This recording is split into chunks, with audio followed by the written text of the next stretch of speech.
नमस्कार। नमस्कार। तो आज का हमारा विषय है ऊतक यानी टिश्यूज। जी। अब ये नाम सुनते ही शायद स्कूल की बायोलॉजी क्लास याद आ जाए, लेकिन असल में ये जीवन की बनावट की कहानी है। बिल्कुल। आप ऊतकों को जीवन के निर्माण खंड कह सकते हैं, मतलब बिल्डिंग ब्लॉक्स। हाँ, ये कोशिकाओं का वो समूह है जो एक विशाल पेड़ से लेकर हमारे अपने शरीर तक हर चीज को आकार देते हैं, मजबूती देते हैं। और सिर्फ आकार ही नहीं, काम करने की क्षमता भी। हर एक ऊतक का अपना एक खास काम है, और जब ये सब मिलकर काम करते हैं तभी एक पूरा जीव बनता है। तो आज हम इसी कहानी को समझने की कोशिश करेंगे। हमारे पास कुछ दिलचस्प सवाल हैं और हम उनके जवाबों को जोड़कर ये समझने की कोशिश करेंगे कि ये छोटी छोटी संरचनाएं कैसे काम करती हैं। बहुत बढ़िया। हम पौधों से शुरू करेंगे और फिर जानवरों की दुनिया में गोता लगाएंगे। ये एक बहुत ही रोचक सफर होने वाला है। तो ठीक है, चलिए इसकी तह तक चलते हैं। सबसे पहले पौधे। पौधे कैसे बढ़ते हैं, मतलब उनकी लंबाई कैसे बढ़ती है, या उनमें वो लचीलापन कहाँ से आता है? अच्छा सवाल है। तो पहला सवाल इसी से जुड़ा है। जड़ों और तनों के सिरों पर, मतलब जो हिस्से बढ़ रहे होते हैं, वहाँ ऐसा कौन सा ऊतक होता है जो इस वृद्धि के लिए जिम्मेदार है? इसका जवाब है शीर्षस्थ विभजोतक, या जिसे हम एपिकल मेरिस्टम कहते हैं। शीर्षस्थ विभजोतक। जी, असल में पौधों के विकास का पूरा जिम्मा ही विभजोतक ऊतक यानी मेरिस्टमैटिक ऊतकों पर होता है। तो ये एक तरह से पौधे के ग्रोथ जोन हुए। बिल्कुल, ये तने और जड़ के बिल्कुल सिरे पर पाए जाते हैं। अच्छा, तो क्या हम इन्हें पौधों की स्टेम सेल कह सकते हैं, मतलब ऐसी कोशिकाएं जो कुछ भी बन सकती हैं? हाँ, ये समझने का एक बहुत अच्छा तरीका है। इनकी सबसे बड़ी खासियत यही है कि इनकी कोशिकाएं लगातार बहुत तेजी से विभाजित होती रहती हैं। तो इनमें ऐसा क्या खास होता है? अगर हम इन्हें माइक्रोस्कोप से देखें तो इनमें बहुत सघन कोशिका द्रव्य और एक प्रमुख नाभिक दिखाई देगा। अच्छा। जो इनकी बहुत ज्यादा एक्टिव होने का संकेत है। और एक दिलचस्प बात है कि इनकी शुरुआती अवस्था में रसधानियां यानी वैक्यूल्स नहीं होती। रसधानियां नहीं होती, क्यों? क्योंकि रसधानियों का मुख्य काम होता है स्टोरेज करना या कोशिका को कठोरता देना। पर इन कोशिकाओं का एक ही लक्ष्य है, विभाजन, स्टोरेज नहीं। समझ गया। और यही विभजोतक कोशिकाएं बाद में अलग अलग रूपों में ढलकर स्थायी ऊतकों यानी परमानेंट टिश्यूज का निर्माण करती हैं। तो ये मास्टर कोशिकाएं हैं जो बाद में पौधे के बाकी विशेषज्ञ ऊतक बनाती हैं। जी बिल्कुल। चलिए अब दूसरी चुनौती पर आते हैं। पौधों को सहारा कैसे मिलता है? हमारे पास एक सवाल है कि पौधों में लचीलापन किस ऊतक के कारण होता है?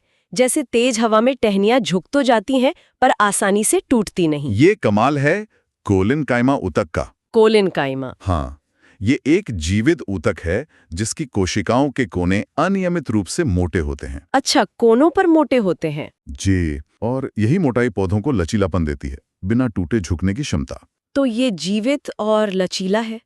लेकिन पौधों में तो नारियल के छिलके जैसे कठोर हिस्से भी होते हैं, वहाँ क्या होता है?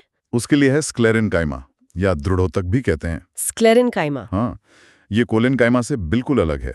ये एक मृत ऊतक है। एक मिनट, आपने कहा मृत ऊतक, मतलब पौधा मरी हुई कोशिकाओं का इस्तेमाल करता है? हाँ, और यही तो प्रकृति की इंजीनियरिंग का कमाल है। इसकी कोशिका भित्ति लिग्निन नाम के एक पदार्थ के कारण बहुत मोटी और कठोर हो जाती है। इसका एकमात्र काम पौधे को कठोरता और मजबूती देना है। वाह, ये तो सच में कमाल है। तो जहाँ लचीलापन चाहिए वहाँ जीवित कोलिनकाइमा। बिल्कुल, और जहाँ सिर्फ कठोरता चाहिए वहाँ मृत लेकिन बेहद मजबूत स्क्लेरेनकाइमा। और मृत होने का एक फायदा ये भी है कि पौधे को इनके रखरखाव में ऊर्जा खर्च नहीं करनी पड़ती। जिंदा और मुर्दा दोनों का अपनी अपनी जगह पर सटीक इस्तेमाल। अब आते हैं पौधों की तीसरी चुनौती पर, परिवहन यानी ट्रांसपोर्टेशन। हाँ, पानी और भोजन पौधों के एक हिस्से से दूसरे हिस्से तक कैसे पहुंचता है? इस काम के लिए पौधों में होते हैं जटिल स्थायी ऊतक। जटिल क्यों? इन्हें जटिल इसलिए कहते हैं क्योंकि ये एक से ज्यादा तरह की कोशिकाओं से मिलकर बने होते हैं, पर काम एक यूनिट की तरह करते हैं। इनमें दो मुख्य हैं, जाइलम और फ्लोएम। जाइलम और फ्लोएम, ये नाम तो सुने हैं। चलिए इन्हें थोड़ा और समझते हैं। जाइलम का क्या काम है? जाइलम पौधे का वाटर सप्लाई सिस्टम है। इसका मुख्य काम है जड़ों से पानी और खनिजों को सोखकर पौधे के ऊपरी भागों, मतलब पत्तियों तक पहुंचाना। अच्छा। और इसकी एक खास बात है कि इसमें बहाव हमेशा एक दिशीय होता है, यानी यूनिडायरेक्शनल। सिर्फ नीचे से ऊपर की ओर, एक तरफा ट्रैफिक। जी। और फ्लोएम? फ्लोएम है पौधे का फूड डिलीवरी सिस्टम। ये पत्तियों में बने भोजन को पौधे के उन सभी भागों तक पहुंचाता है जहां उसकी जरूरत होती है। जैसे फल या जड़ें? बिल्कुल। और जाइलम के विपरीत फ्लोएम में परिवहन ऊपर और नीचे दोनों दिशाओं में हो सकता है। वाह, तो पौधे की पूरी पाइपलाइन इन्हीं दो ऊतकों से बनी है। हाँ, और इन दोनों को मिलाकर बनता है संवहन बंडल या वैस्कुलर बंडल। अच्छा। हमारे स्रोतों में एक और संरचना का जिक्र है, परिरंभ। ये एंडोडर्मिस और संवहन पूल के बीच की एक परत होती है जो जड़ों के विकास में मदद करती है। तो पौधों का सिस्टम तो बहुत ही कारगर है। लेकिन अब आते हैं जंतुओं की दुनिया में। चलिए। हमारे शरीर में भी अलग अलग काम के लिए अलग अलग ऊतक होते हैं। तो शुरुआत करते हैं सहारे से ही। हमारे शरीर में दो हड्डियों को आपस में क्या जोड़ता है? दो हड्डियों को जोड़ने का काम एक खास तरह का संयोजी ऊतक करता है, जिसे स्नायु यानी लिगामेंट कहते हैं। लिगामेंट? तो जब हम सुनते हैं कि किसी एथलीट को लिगामेंट टियर हो गया, तो मतलब जो जोड़ को स्थिर रखने वाली रस्सी है भी टूट गई। बिल्कुल सही समझे। और ये संयोजी ऊतक का एक प्रकार है। जी, जैसा कि नाम से ही पता चलता है, इस ऊतक का मुख्य काम शरीर के अलग अलग अंगों और ऊतकों को जोड़ना, सहारा देना और उन्हें एक साथ बांधकर रखना है। एक मिनट, हमारे स्रोतों में एक बात लिखी है जो मुझे थोड़ी अजीब लगी। उसमें लिखा है कि रक्त यानी ब्लड भी एक संयोजी ऊतक है। ये कैसे हो सकता है? मैं तो संयोजी ऊतक को गोंद या टेप की तरह सोच रही थी। एक तरल चीज कैसे कुछ जोड़ सकती है? ये एक बहुत ही अच्छा सवाल है।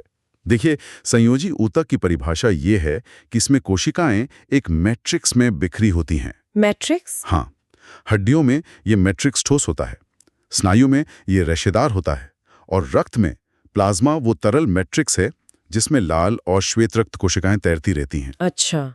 और क्योंकि ये पूरे शरीर में पोषक तत्वों, ऑक्सीजन और दूसरी जरूरी चीजों को पहुंचाकर शरीर के सभी अंगों को एक दूसरे से जोड़ता है, इसलिए इसे तरल संयोजी ऊतक कहा जाता है। कमाल है।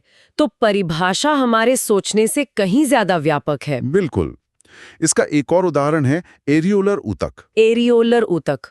हाँ, आप इसे शरीर का पैकिंग फोम समझ सकते हैं। ये त्वचा के नीचे, मांसपेशियों के बीच और अंगों के आसपास की खाली जगह को भरता है, उन्हें अपनी जगह पर बनाए रखता है। तो ये भी एक संयोजी ऊतक है, मांसपेशी ऊतक नहीं? सही। तो संयोजी ऊतक शरीर का गोंद, रस्सी, पाइपलाइन और पैकिंग फॉर्म सब कुछ है।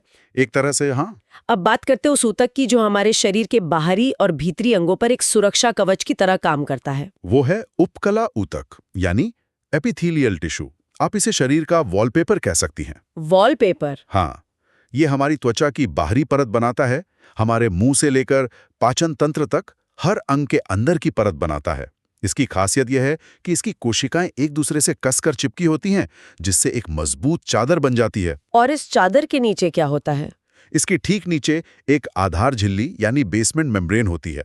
ये एक रेशेदार परत है जो उपकला ऊतक को उसके नीचे मौजूद संयोजी ऊतक से अलग करती है और उसे सहारा देती है। तो ये शरीर की पैकेजिंग और लाइनिंग हो गई। अब सबसे जरूरी चीज, गति। हमारा चलना फिरना, दिल का धड़कना, ये सब कैसे होता है? उसके लिए पेशी ऊतक यानी मस्कुलर टिश्यू जिम्मेदार है। इस ऊतक की कोशिकाओं में खास तरह के प्रोटीन होते हैं जो सिकुड़ने और फैलने में मदद करते हैं और इसी से गति पैदा होती है। और इनकी कोशिकाएं लंबी होती हैं, घनाकार नहीं? जी, इन्हें हम पेशी फाइबर भी कहते हैं। इनका लंबा आकार ही इन्हें प्रभावी ढंग से सिकुड़ने में मदद करता है। तो इनका आकार ही इनकी ताकत है। अब अंत में शरीर का संचार नेटवर्क, हमारा अपना सुपरफास्ट इंटरनेट। हाँ, जो दिमाग से संदेशों को शरीर के हर कोने तक पहुंचाता है और वापस लाता है। ये अद्भुत काम तंत्रिका ऊतक यानी नर्वस टिश्यू करता है। इस ऊतक की मूल इकाई है न्यूरॉन। न्यूरॉन? हाँ, हर न्यूरॉन एक विशेषज्ञ तार की तरह है जो संदेशों को बहुत तेजी से शरीर के एक हिस्से से दूसरे हिस्से तक पहुंचाता है। हमारा पूरा नर्वस सिस्टम इसी से बना है। तो आज हमने ऊतकों की एक शानदार यात्रा की, चाहे वो पौधे की लंबाई बढ़ाने वाला विभज्योतक हो या हमारे शरीर में हड्डियों को जोड़ने वाला स्नायु। हाँ, हमने देखा कि ऊतक जीवन के हर पहलू में कितनी जरूरी भूमिका निभाते हैं। ये कोशिकाओं के संगठित समूह हैं जो अकेले शायद कुछ न कर पाएं, पर मिलकर बड़े बड़े काम करते हैं। ये सच में हैरान करने वाला है। कैसे एक ही तरह की कोशिका से विकसित होकर अलग अलग प्रकार की कोशिकाएं बनती हैं और फिर वे ऊतकों में संगठित होकर इतने विशेष काम करने में माहिर हो जाती हैं। बिल्कुल। और यहाँ श्रोताओं के लिए सोचने के लिए एक विचार है।